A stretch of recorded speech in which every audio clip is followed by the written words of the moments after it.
जय हिंद, वंदे मातरम। दोस्तों, स्वागत करता हूं आप सभी का आपके अपने परिवार दीक्षित एजुकेशन अड्डा पर। दोस्तों, आज हम ऐसे टॉपिक को लेकर बात करने वाले हैं जो एसएससी की सभी परीक्षाओं में सबसे ज़्यादा बार पूछा जाता है।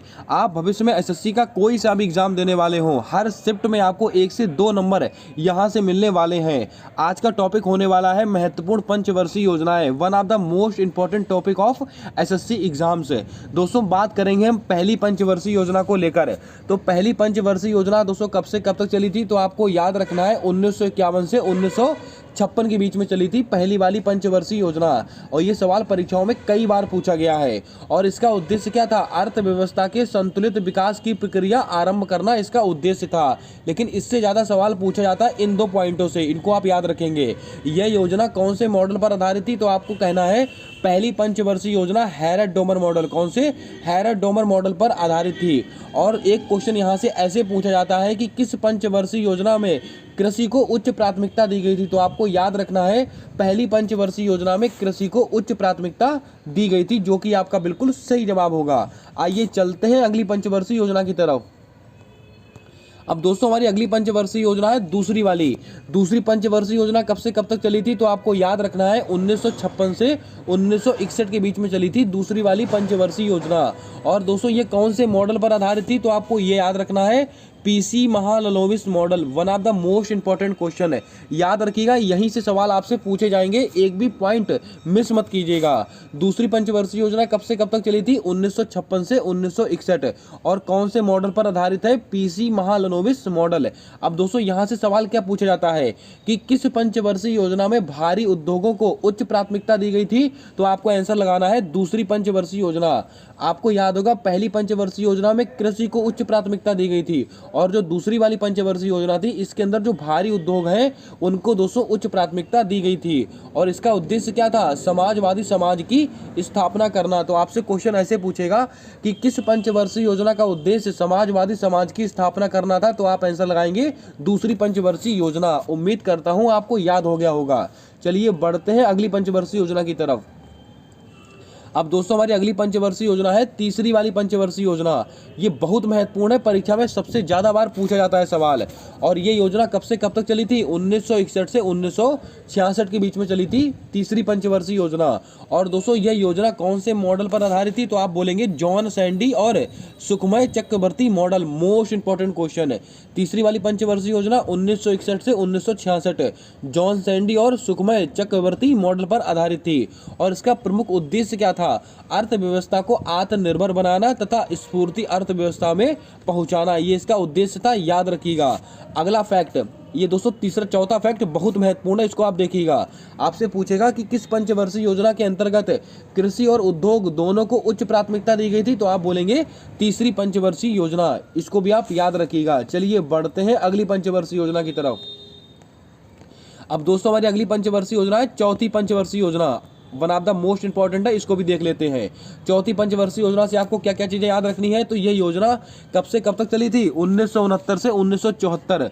एसएससी की परीक्षाओं में कई बार इसका टाइम पीरियड पूछा गया है। और यह योजना कौन से मॉडल पर आधारित है? R Gadgil model. R Gadgil model पर आधारित है चौथी पंचवर्षीय योजना। और इसका उद्देश्य क्या था? प्रमुख उद्देश्य स्थायित्व के साथ विकास तथा आर्थिक आत्मनिर्भरता की प्राप्ति, ये दोस्तों इसका प्रमुख उद्देश्य था। और इस योजना में भारत की कृषि दर सबसे अधिक रही थी। One of the most important question, इसको भी आप टिक लगाएंगे। आपसे पूछा जाएगा कि किस पंचवर्षीय योजना के अंतर्गत जो भारत की कृषि वृद्धि दर थी वो सबसे अधिक थी, तो आप आंसर लगाएंगे चौथी वाली पंचवर्षीय योजना के अंतर्गत। उम्मीद करता हूं आपको याद हो गया होगा। चलिए बढ़ते हैं अगली पंचवर्षीय योजना की तरफ। दोस्तों, हमारी अगली पंचवर्षीय योजना है पांचवी वाली पंचवर्षीय योजना। ये कब से कब तक चली थी, तो आपको याद रखना है 1974 से 1978 के बीच में चली थी पांचवी पंचवर्षीय योजना। और इस योजना का प्रमुख उद्देश्य क्या था? गरीबी उन्मूलन तथा आत्मनिर्भरता की प्राप्ति। तो इसको भी आप याद रखेंगे। चलिए बढ़ते हैं अगली पंचवर्षीय योजना की तरफ।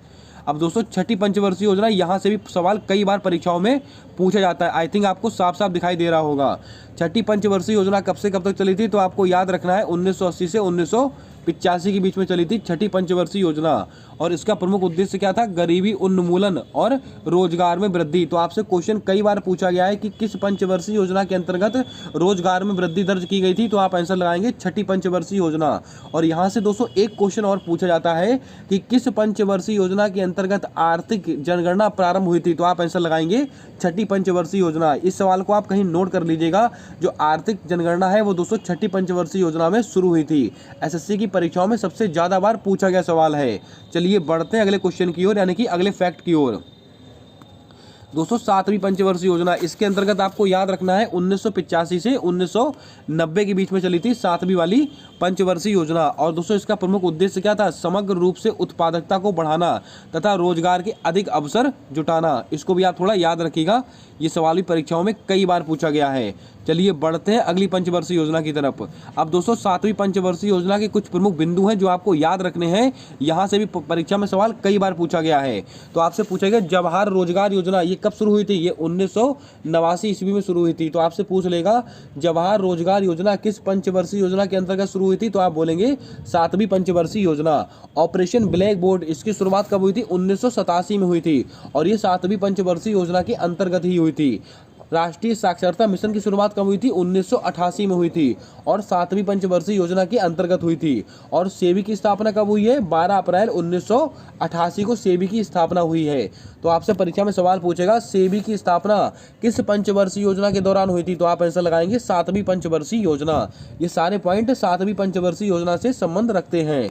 आइए चलते हैं अगले फैक्ट की ओर, अगली पंचवर्षीय योजना की ओर।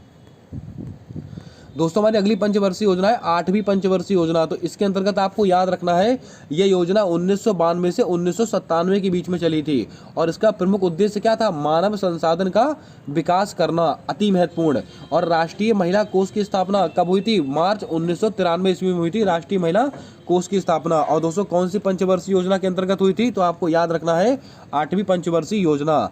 आइए चलते हैं अगली पंचवर्षीय योजना की तरफ। दोस्तों हमारी अगली पंचवर्षीय योजना है नौवीं पंचवर्षीय योजना। ये कब से कब तक चली थी, तो आपको याद रखना है 1997 से 2002 के अंतर्गत चली थी। और दोस्तों इसका प्रमुख उद्देश्य क्या था, न्यायपूर्ण वितरण और समानता के साथ विकास करना इसका प्रमुख उद्देश्य था। और इस योजना की असफलता के पीछे अंतर्राष्ट्रीय मंदी की जिम्मेदार बताया गया था। तो दोस्तों सवाल परीक्षा में कई बार पूछा गया है कि अंतर्राष्ट्रीय मंदी किस पंचवर्षीय योजना के अंतर्गत आई थी, तो आप आंसर देंगे नौवीं पंचवर्षीय योजना। उसे वर्ष 2007 तक थी 10वीं वाली पंचवर्षीय योजना। इसके अलावा इसका जो प्रमुख उद्देश्य था देश में गरीबी और बेरोजगारी समाप्त करना तथा 10 वर्षों में प्रति व्यक्ति आय को दुगना करना। तो परीक्षा में कई बार क्वेश्चन इस तरह से पूछा गया है कि किस पंचवर्षीय योजना का उद्देश्य 10 वर्षों में प्रति व्यक्ति आय को दुगना करना है, तो आप आंसर देंगे 10वीं पंचवर्षीय योजना। चलिए बढ़ते हैं अगली पंचवर्षीय योजना की तरफ। अगली वाली पंचवर्षीय योजना है 11वीं वाली पंचवर्षीय योजना। आपको याद रखना है जो 11वीं पंचवर्षीय योजना है वो 2007 से 2012 तक चली थी। इसके अलावा इसका जो प्रमुख उद्देश्य था तीव्रतम और समावेशी विकास करना इसका प्रमुख उद्देश्य था। आखिरी पंचवर्षीय योजना है हमारी 12वीं पंचवर्षीय योजना। तो आपको याद रखना जो 12वीं पंचवर्षीय योजना है वर्ष 2012 से 2017 तक चली थी और इसका प्रमुख उद्देश्य क्या था, तीव्र अधिक समावेशी और धारणीय विकास करना इसका प्रमुख उद्देश्य था। ये दोस्तों 12 पंचवर्षीय योजना है जो मैंने आपको नोट करा दी है और इनसे बाहर सवाल आपसे परीक्षा में नहीं पूछा जाता है। आप एक बार इस क्लास को फिर से देखिएगा और जो पॉइंट मैंने यहाँ पर नोट कराए हैं सारे पॉइंट आप अपनी कॉपी में वन लाइनर के रूप में नोट करके रखिएगा। 100% एक शिफ्ट में आपको 1 से 2 सवाल एसएससी की हर परीक्षाओं में यहाँ से देखने को मिलेगा। अगर क्लास पसंद आई है तो क्लास को लाइक कर दीजिएगा। चैनल पर नए हो तो चैनल को सब्सक्राइब कर बेल वाला आइकन ध्यान से दबा लीजिएगा ताकि आने वाली सारी क्लासेस के अपडेट्स आप तक आसानी से पहुंचते रहें। अगर आपको इस क्लास का पीडीएफ चाहिए तो आप हमारे टेलीग्राम चैनल को ज्वाइन कर सकते हैं। उसका लिंक मैंने अपने कम्युनिटी पोस्ट में पोस्ट करके रखा हुआ है, जाइएगा वहाँ से ज्वाइन कीजिएगा। ये पीडीएफ आपको वहीं पर प्रोवाइड कर दी जाएगी। मिलते हैं आने वाली अगली क्लास में एक नए टॉपिक के साथ। तब तक के लिए जय हिंद, जय भारत। दोस्तों अपना सपोर्ट, अपना प्रेम हमारे इस यूट्यूब चैनल के साथ हमेशा यूं ही बनाकर रखिएगा।